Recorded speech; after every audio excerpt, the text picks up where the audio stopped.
in the Three beginning. WNBA MVPs in your career. Would you consider each of those 3 seasons as dominant seasons for yourself?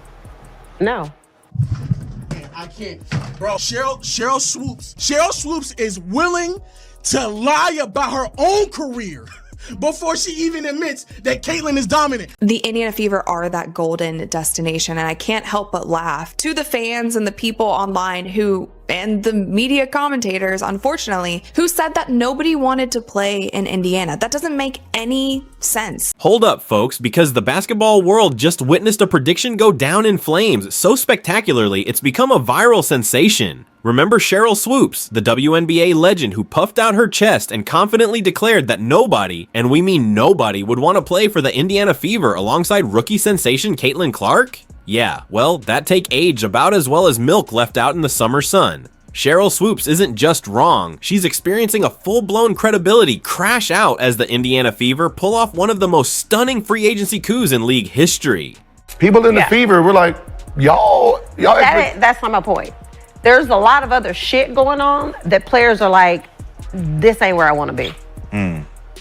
Over there. Yeah. Yeah. Some new shit it's going a on lot. around there. It's a lot.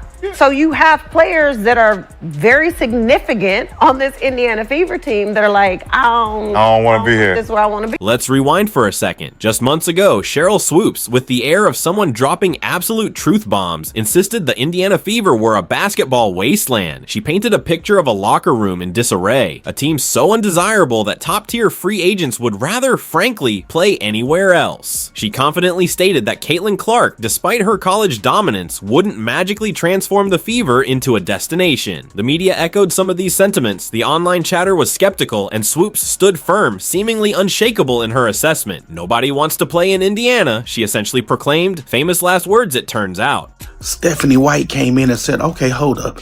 Let me go to Indeed.com and Indeed get some free agents to come in here that want to play, that are accomplished, seasoned veterans. She did all that. Cheryl's been nowhere to be found. Sheryl got a lot of crow to eat, folks. Sheryl could be choking on crow right now. She need that Heimlich maneuver. If you see Sheryl Swoopes, tell her it's okay to come out and talk and say, man, you was wrong. It's okay. But here's the real kicker. The reasons these players are giving for joining the Fever directly contradict everything Swoopes predicted. Forget locker room drama and team undesirability. Sydney Colson herself revealed that Kelsey Mitchell was the first person she contacted, citing a bond built over years of playing AAU basketball together. She also mentioned hearing glowing reviews of Caitlin Clark from her former teammate Kate Martin. The decision, Colson said, was easy. Sophie Cunningham, Midwest Roots calling her back. Excitement buzzing about joining this Fever team. Dana Bonner, hyped to be playing with Caitlin Clark instead of guarding her. Natasha Howard, explicitly stating her excitement to play with a point guard with Clark's vision. The irony is thicker than molasses. Players are flocking to Indiana because of the very thing Swoopes said would repel them. Yeah, I talked to Sydney Colson today. She said that Kelsey Mitchell was actually the first person she hit up because they built a bond here, playing AU for the last 3 years. She said she heard some good things about Caitlin Clark from her Aces teammate Kate Martin as well, so that made the decision easy. And speaking of irony, let's not forget Sheryl Swoopes' long and winding road of Caitlin Clark skepticism, from suggesting Clark would need years to adjust to the WNBA, to seemingly downplaying Clark's college achievements, to even bizarrely appearing to rewrite her own career history to avoid admitting Clark's dominance. Swoopes has been on a mission to diminish Caitlin Clark at every turn. It's become almost performance art at this point. Every take more outlandish than the last. Every prediction spectacularly missing the mark. She's become the poster child for anti-Caitlin Clark sentiment, and it's not a good look. No, but players who will be free agents next year, there's a lot of other shit going on that players are like, this ain't where I want to be. The moment of peak awkwardness, the moment that truly cemented Swoopes' free agency fumble. It happened live on air. During a Dallas Wings game, she was commentating. Another commentator dared to praise Caitlin Clark's recent performances. Silence. 60 seconds of dead air. Sheryl Swoopes, speechless, unable to even acknowledge, let alone agree with, the positive assessment of the player she'd been so quick to dismiss. The fallout? Swift and decisive. When the Dallas Wings next played the Indiana Fever, guess who was conspicuously absent from the broadcast booth? That's right, Sheryl Swoopes got pulled. Ouch. Talk about a professional knockout. What it do, peeps? Sheryl Swoopes is been missing. Sheryl Swoopes is MIA. They got a APB out for Sheryl Swoopes. If you see Sheryl Swoopes, she did a lot of talking a few months ago about the Indiana Fever, the locker room environment, how people didn't want to play there, how people wanted to leave. But this isn't just about Sheryl Swoopes eating crow. This is about a seismic shift in the WNBA landscape. Remember when the Indiana Fever were, well, forgettable? A team often overlooked, struggling for relevance. A franchise that hadn't truly ignited the league in years? Those days are gone. Poof, vaporized. Caitlin Clark's arrival wasn't just a draft pick, it was a catalyst. Suddenly the Indiana Fever aren't just a team, they're the team. The epicenter of women's basketball. The squad everyone's talking about. The hottest ticket in town. They've gone from zero to hero in record time, and it's undeniable who's driving this engine. You know, a lot of people say that Caitlin Clark moves the needle. That is wrong. She is the needle. She dictates. We all know what she's done on the floor. It's history, right?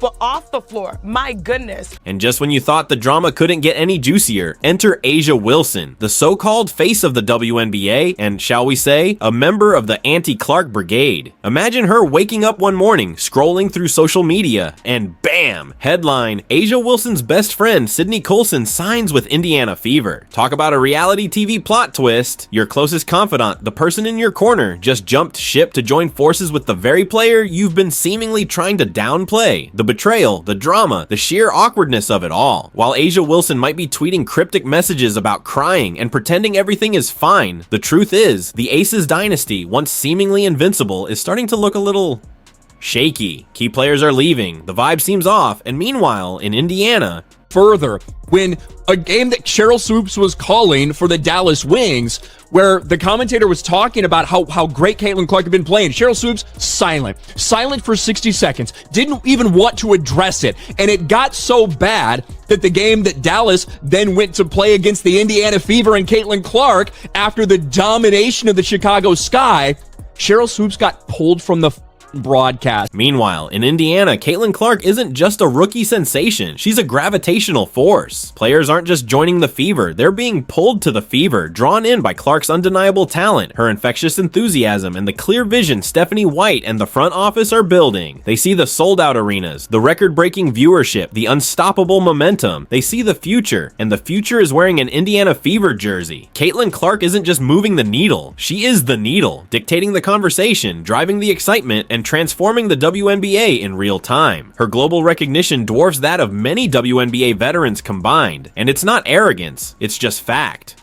It's gonna be Caitlin Clark Flash Show, So it's gonna be phenomenal playing with a point guard, like you said, that have a good vision on the court, because that's like, as soon as she gets the ball in her hand, she's throwing it up because she already see the person down the court before she even get the ball in her hand. So that's one thing I love about her vision on the court. I really can't wait to catch all those passes and give her all the assists that she needs. I think she's a great player. I'm happy to be on the side of her now instead of guarding her. Of course, she's a dynamic player, and you see that in what she's done in her rookie year. And I'm actually excited to see what she's going to do her second year in the league, and with a little bit of, more experience and understanding a little bit more. So as the Indiana Fever assemble what looks increasingly like a championship caliber roster, and as Caitlin Clark continues to shatter expectations and redefine the game, one question remains. What will Sheryl Swoopes say next? Will she double down on her outdated takes? Will she try to rewrite history again? Will she finally begrudgingly admit she might have been just a little bit wrong? Whatever she does, one thing is clear, the WNBA is in the Caitlin Clark era now. The Fever are coming for that trophy. And Sheryl Swoopes, well, she's gonna have to get comfortable watching from the sidelines, because this is just the beginning. To be honest, I am just so excited to be here. I'm from the Midwest, and so for me to kind of get back to my roots and be close to my family, I'm so excited. Like, when I say that I am refreshed and I am motivated, and I just kind of feel like my spark is back. Everyone thinks I've been feisty. You've not even seen the feisty side of me yet, so this should be really fun. But for me, I'm excited to be closer to home. I'm excited to deep dive into the community of Indiana. I've already met a lot of really cool people. I'm excited to inspire the next generation of young boys and girls around here, get to know the community more. But I promise you that I'm just ready to just like win. I'm ready to win. I'm ready for y'all to be there. But like I said, you guys haven't even seen Feisty yet. You know that I'm very excited, and I really agree with a lot of the moves the Indiana Fever have made. There's not been one trade or pickup that the Indiana Fever have made that I have not been on board with. I'm on board with every single one. And I just want to say the fact that the Indiana Fever have gone out and got these great players like a Natasha Howard, like a Dewana Bonner, like a Sophie Cunningham, the fact that they've gone out and got these great players shows that they believe Caitlin Clark is great right now. They are on board with the Caitlin Clark vision, and it just makes me happy because they're not treating Caitlin Clark like a rookie who is gonna be good in 10 years. No, they're treating her like a superstar who is good right now. Do you agree? Is this the start of the Indiana Fever dynasty? Let us know in the comments below. Like this video, subscribe for more WNBA insights, and hit that notification bell so you don't miss a thing. Click the video on the screen to check out more WNBA content, and we'll see you in the next one.